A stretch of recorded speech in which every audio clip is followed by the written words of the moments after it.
അഴുകുന്ന മാലിന്യത്തെ ജൈവവളമാക്കി മാറ്റാവുന്നതുമാണ്.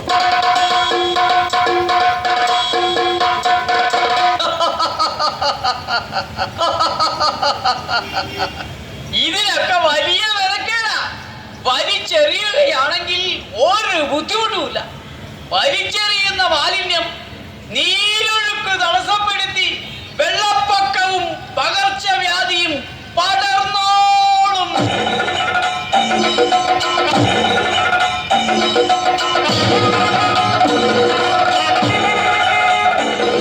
വീടും പരിസരവും വൃത്തിയായി സൂക്ഷിക്കണം. വെള്ളം കെട്ടിനിന്ന് കൊതുകുകൾ പെരുകാൻ അനുവദിക്കരുത്. മാലിന്യങ്ങൾ വലിച്ചെറിയരുത്. ശൗചാലയങ്ങളിൽ മാത്രം പ്രാഥമിക കൃത്യം നിർവഹിക്കുക. പരിസ്ഥിതി സംരക്ഷണത്തിനായി മരങ്ങൾ നട്ടുപിടിപ്പിക്കുക. ജലസ്രോതസ്സുകളെ സംരക്ഷിക്കുക. അങ്ങനെ നമുക്ക് നമ്മുടെ നാടിനെ ശുചിത്വ സുന്ദരമാക്കാം. അത് ശരിയാ. നമ്മൾ ഇത് കത്തിക്കാൻ കൊണ്ടുവന്നല്ലേ.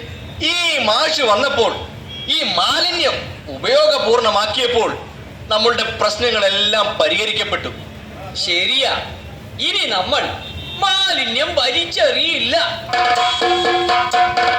മാലിന്യം അതിന്റെ ഉറവിടത്തിൽ തന്നെ സംസ്കരിക്കും.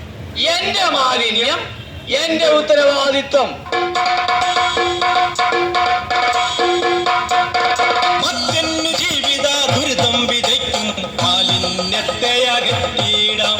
മറ്റൊന്നു ജീവിത ദുരിതം വിതയ്ക്കും മാലിന്യത്തെ അകറ്റിയിടാം. ഈ മാലിന്യത്തെ അകറ്റിയിടാം. ഈ മാലിന്യത്തെ അകറ്റിയിടാം.